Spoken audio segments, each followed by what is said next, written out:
Hi, this is Greg Koopman. In this video, I'm going to talk to you about how to use Excel pivot table cube technology most efficiently for best performance and results. The goal of using a pivot table is obviously information and analysis. What pivot tables do so well is allow you to pivot between sets of data and dimensions. So your ability to click and drag different attributes onto a grid, then pivot to other attributes through drill down and drill up, enables you to get great analysis of the data. Sometimes you really don't know exactly where you're going to go when analyzing data. But the one thing that is very important is that as you click on data points in your pivot table, you want to minimize the response time of the data. You do not want to sit there and wait a minute before you make your next click. With certain data, though, this can be very slow between clicks, and you might have something thought out, a layout thought out, but it might take you 3, 4, 5 clicks to get there. You don't want to have to wait in between each one of those clicks, and you definitely don't want to be waiting a long time.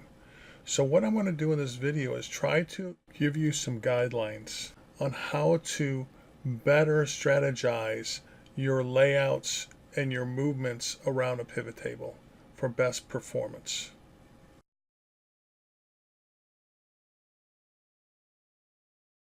I'm going to be discussing specifically pivot tables that have an analysis services cube as their source of their data. It is very important to understand your metrics, or in the pivot table, these are also called the values.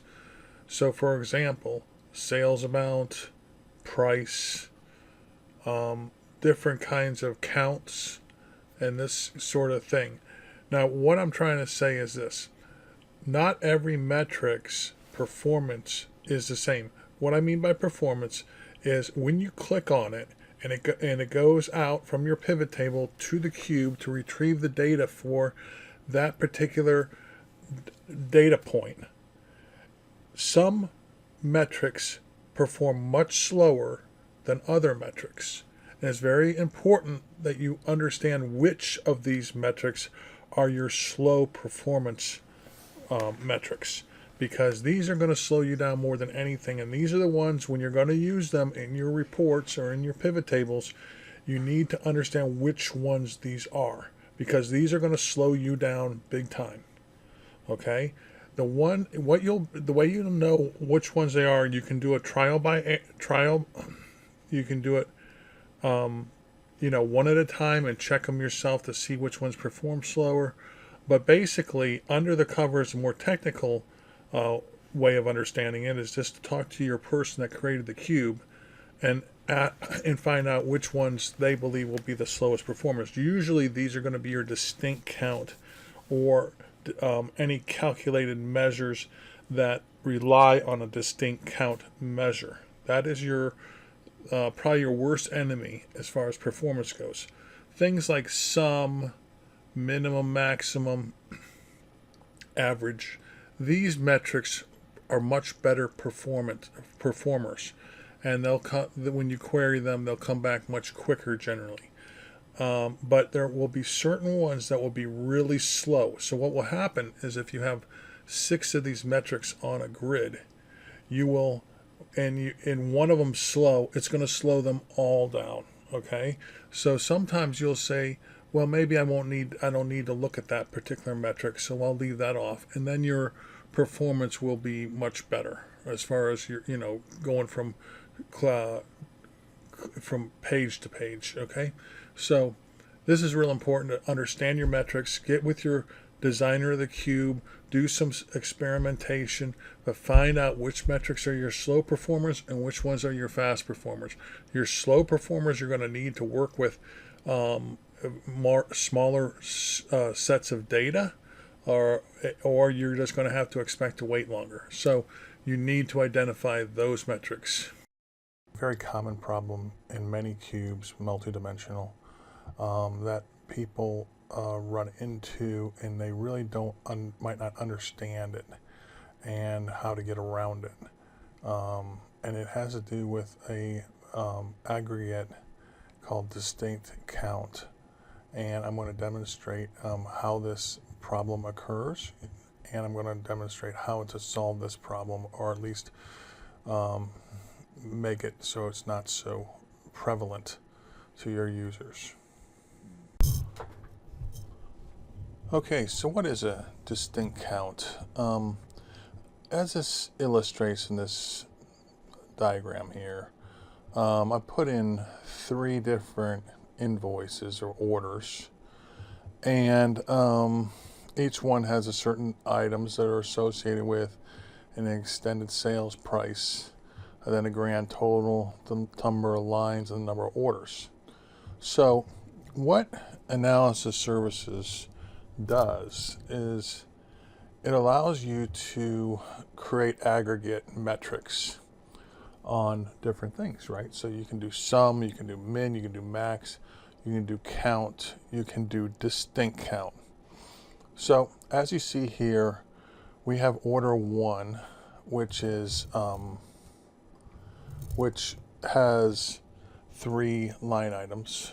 Order 2 has 2 line items, and 3 has 5 line items. So, but the total number of orders, you take the distinct order number and you come up with 3 orders, all right? And that's not as actually, for the computer to do that is not as easy as it is for the computer to just add them all up as like an additive measure, okay? Which would be using the sum metric like here. And same thing with extended sales. It's just an aggregate of a sum. But the distinct count internally in the computer, when the cube processes it and when you query against it, it's a lot. It can be very time consuming if you have a large data set you're trying to run the distinct count against. Okay, and that's where the problem lies. Some cubes don't have distinct count at all in them. This is something that your designer puts in based on the business needs.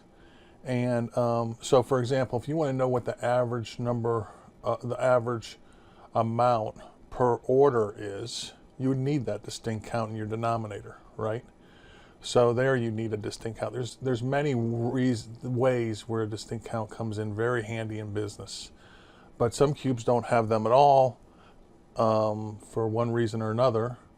And those in your multidimensional cube, that cube will probably, in most cases, run pretty quick all the time, okay? But when you have the distinct count metric, again, against a large set of data, it can be very slow in its query response time.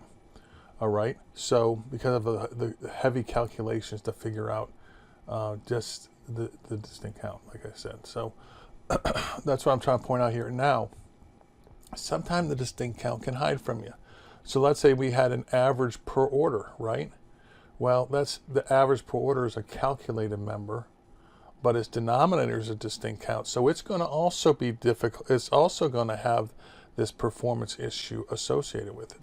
So just because it doesn't say distinct count in, or it's not the raw distinct count, it could be based on a distinct count and really slow down your queries. All right. So let's take a look at this. And what happens is people, okay, so maybe a consultant comes in, they create your cube, they have some distinct counts in it, and the cube runs beautiful, but all of a sudden you hit it and you ask for something, and all of a sudden it just doesn't come back for 3 or 4 minutes or whatever, okay? And it's like, what's up with this cube? I mean, is there something wrong with the server? People don't know why, okay? So that's what I'm here to explain, is the why part. And it really, most of the time, a lot of times will be because of a distinct count, okay? But there are ways to work around this, and a little bit of training and setup will help enormously. So let's go into just an example here. So I'm going to go into Excel, and I have a pivot table, right? Now, if I go to this pivot table and I come into my metrics, I have these metrics. Now I know that my sales, where it says orders, rather, where it says orders, that's a distinct count. And I know I have maybe 100 and something million rows in this entire cube. So it's a pretty thick cube. It's not a little tiny cube. So it has a lot of data in it.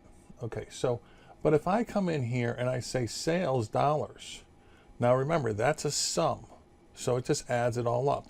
If I just click on sales dollars, look how fast that came back. Okay, incredibly quick, right? So sales dollars isn't an aggregate of sum like I showed before, and it's aggregating over the entire cube, which has what, 58 billion is that? I think $58 billion in sales. That's a lot of sales.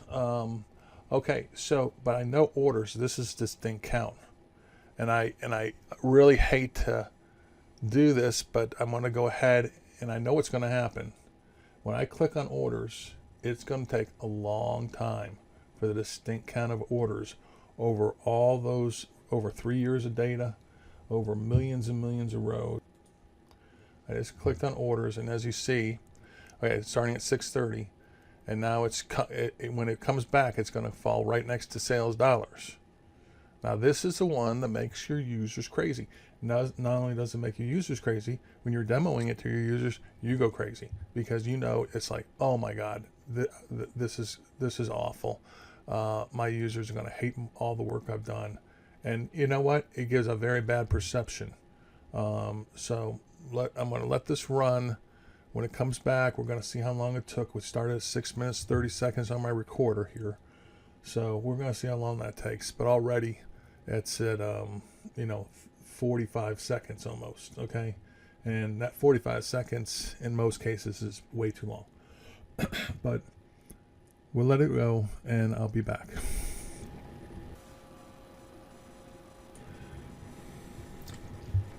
Okay, we're back, and it took a minute and 10 seconds, which actually surprised me. That was a little faster than I expected, but it's still slow. And some cubes are even slower than that. They can be 5 minutes, 10 minutes. If you have a billion rows in there, it could be 10 minutes, 15 minutes. Who knows? But that's not what you want to happen.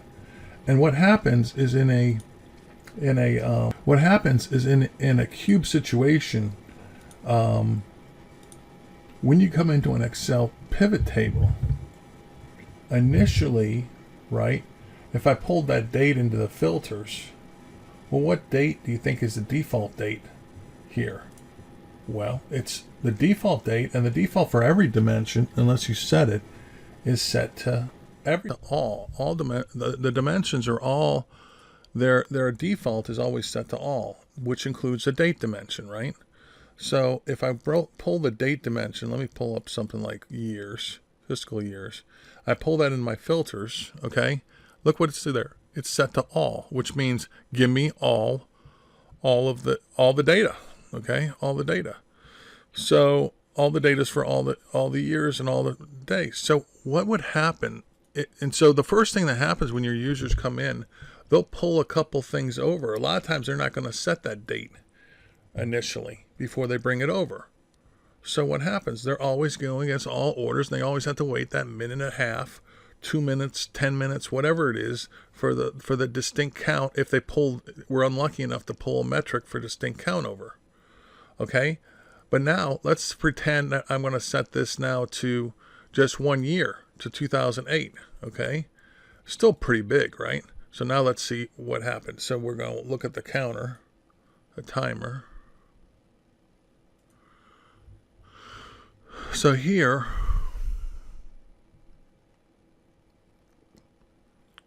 waiting.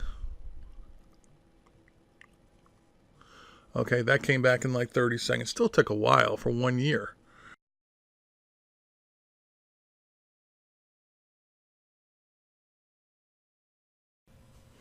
Okay, So basically, I do want to point out that the escape key can be your friend on a pivot table.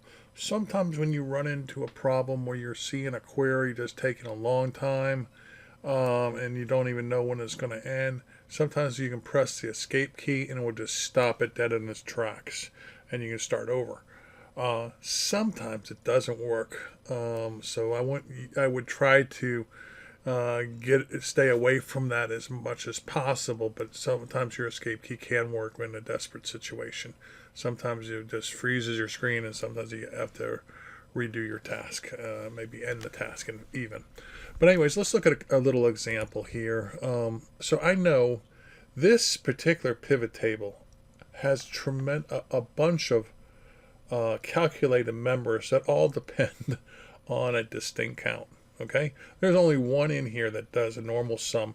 Most of the time, it's going to be the other way around. Most of the time, you're going to have, 50, 80% of your metrics or more that are all just regular aggregates like sums and mins and averages and all this sort of thing. Not that many, or just regular counts, but not distinct counts.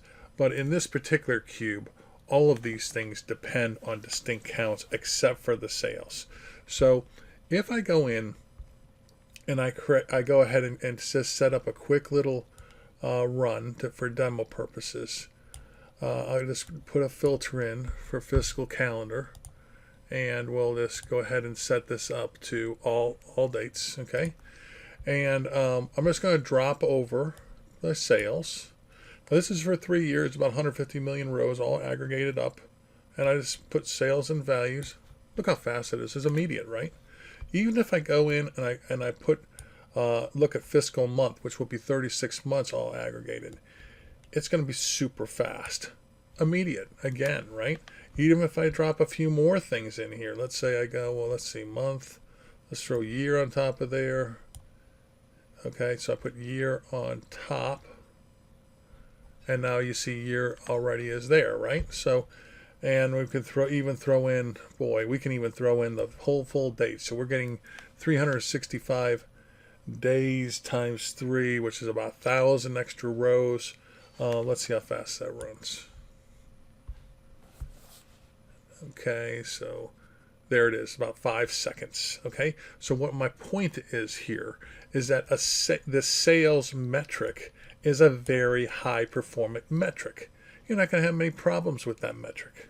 Okay, now let's take a few of these guys off. Let's just take a couple of them off, right? And now I'm going to put in orders. Okay, if I put any of these in, they all have distinct counts. They're all going to be slow performers. I know this because when I built the cube, I'll show you the cube here. Many of you are developers watching this, some aren't, but in case you are, you can come over here. I can look at my cube and I'm going to see there's distinct count over here for order count. Okay, and then I have my sales quantity, right? If I double click on sales quantity, that's a sum, right? If I double click on amount, it's a sum. Even line item count, that's a count of rows, which is still pretty performant. But the distinct counts, they're not so. The distinct count, that guy is not a performant guy. Okay, so, but everything I'm showing, these aren't being shown in the pivot table, because when I go there and I look up there, I have them their visibility off. So you see over here I have it false for each one of these. So, but what I do is I abstract them into calculated members, which are all these guys. So you see average lines, quantity percentage, frequency percentage, sales dollars, quantity orders. So you'd say, oh, well, quantity, that was a sum, but it really, when you see it on the screen, I have quantity here and it's this formula here. And what this formula is doing is it's looking at the order count, and the order count is a distinct count. So what I was saying before is if you have a calculated member that's dependent on a distinct count in its formula, well, then it's just like having a distinct count. So it's going to be slow. So if I pull quantity over, it's going to be just as slow as when I pull orders or over. If I pull sales percentage over, again, it's going to, my denominator, it's also has to check for the order count being 0. So all these things are going to run pretty darn slow. So, but again, when you talk to your cube developer, they can help or you can even just do them one by one and see how fast or slow they run. And you can, if you have 5 different columns in there with 5 different metrics, you don't know which one's the slow one. But it only takes one slow one to make the whole thing slow, because they're not going to come back. They're all going to come back at once. Okay, so the slowest one is the one that's going to hold everybody up, and you won't know what that is. So if you can't talk to a developer, or you don't have you need to go in and just take one at a time, run it for a year, and see how slow it comes back, and then you can find who your offenders are. Okay, so let's just jump back to the Excel spreadsheet. So we can see sales dollars. That's not an offender. That's a performant value, and we know that because it's not dependent on any distinct counts. But orders, on the other hand, is slow. Okay, so I'm going to click on orders, and if I want to move orders down into values, and it's going to line up right next to sales dollars. Okay, in fact, before I do that, let me bring my clock over here so we can start timing it. Okay, so I'm going to take this order, and you remember how fast sales was. It was, less than 5 seconds, or even faster than that, to get it back. So I'm going to bring orders down here at 6:25. So I just dropped it at 6:25. We come back, we get our hourglass. Okay, and we wait, and we wait, and we wait. Now I'm not going to make you keep on waiting. This is going to take, I'm almost certain this will take about, I'd say, a minute and a half or so to come back. Okay, we're not going to do that, but remember that we do have the escape button, what we can press. So we just press escape, and we're back to our arrow. Now we're saved by the bell there, right?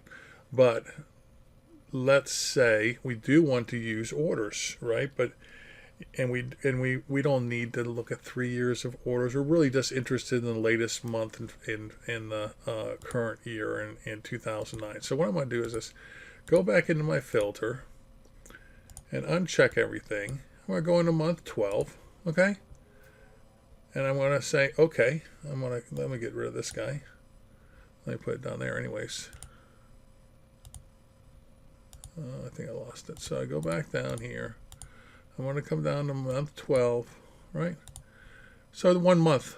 Okay, 1 month probably won't hurt me.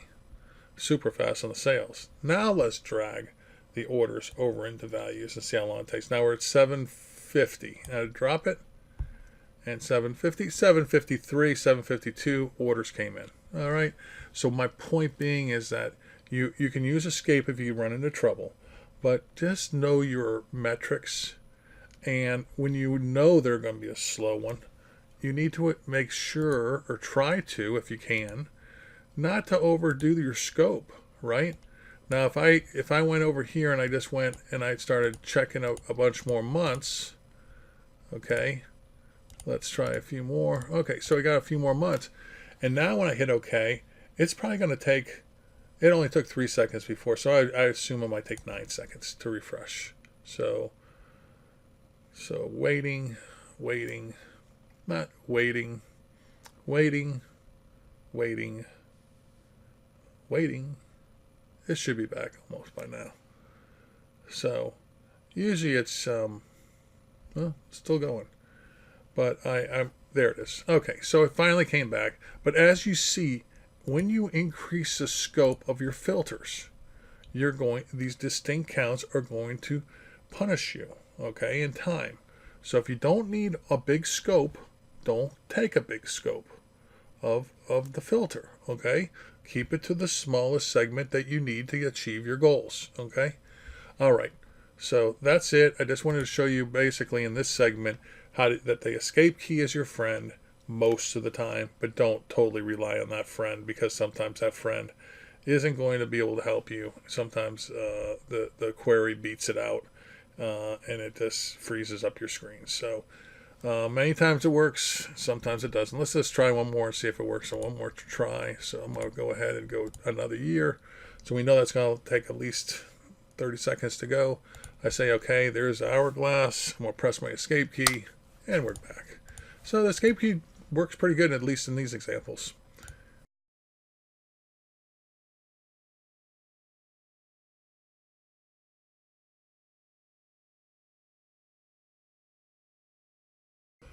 Okay, so Right now we have this. I'm going to give you the steps that I use, or what I should use, or guidelines when creating a pivot table layout in the most efficient way. Okay, and so these are in addition to what I've already told you about, the kind of the guidelines for metrics, and knowing your metrics and when you should scope your data, like your date, to a lot more limited if you want to get the data back in a decent amount of time. Okay, so by knowing your metrics, that's going to help you a lot. But these are some more rudimentary steps, and it's good that you can follow these almost in order, and they're going to be pretty good. Okay, so let me go through them. I would have stepped through them. You have a check defer layout, and these don't mean anything until we actually start looking at them on the screen. So actually, let's just go ahead and get over to our Excel here, and the check, the defer layout update. Where the heck is that? Okay, well, this is here, right here. Defer layout update. This is your friend, and you should get to know them or her. And when you hit that checkbox, nothing will happen on the screen until you hit the update button. So you're not going to have all this interactiveness that many times you don't want. All right, because it just takes up extra precious time. So let's just do an example. I'm going to drag the, it gives you time to think too.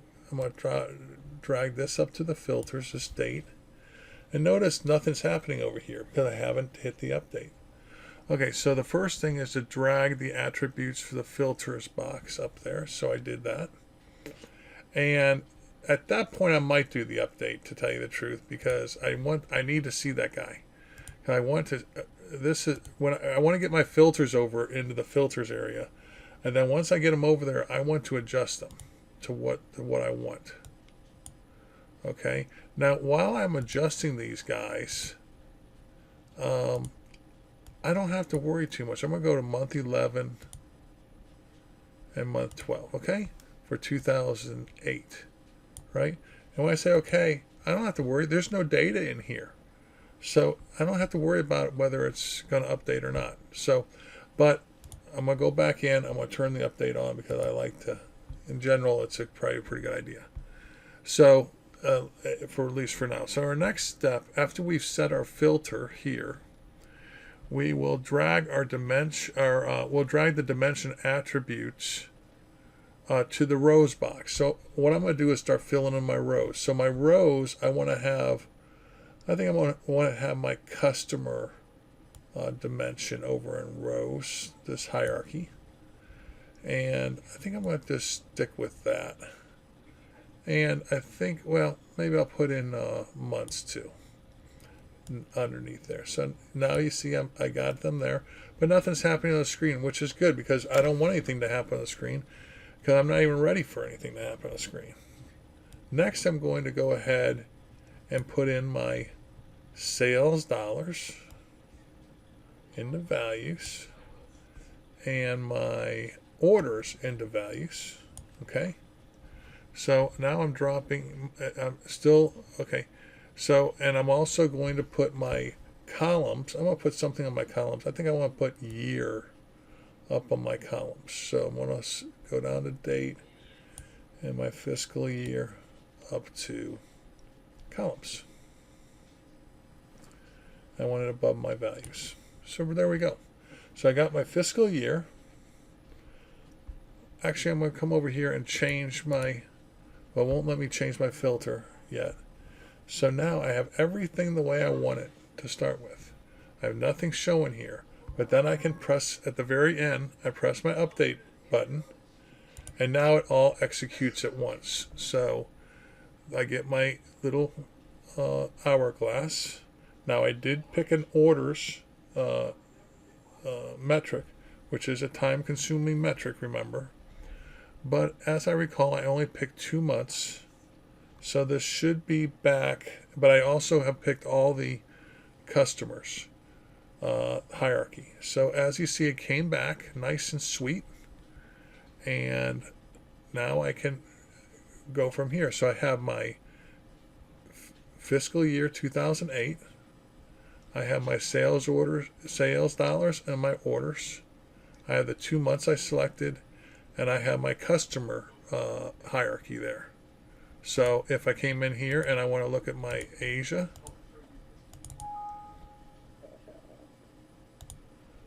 I have to actually uncheck my defer layout update now, and then I can go ahead and open up Asia. And every time you open it, it's going to go back to the cube, and then now it's going to find all the different countries in Asia. That's what it's doing right now. And here we go. So as you see, now it's a little more interactive. Okay, if I decide to change something here, let's say I don't like the year up here, or maybe I want to put year and quarters up above, so I might add quarters.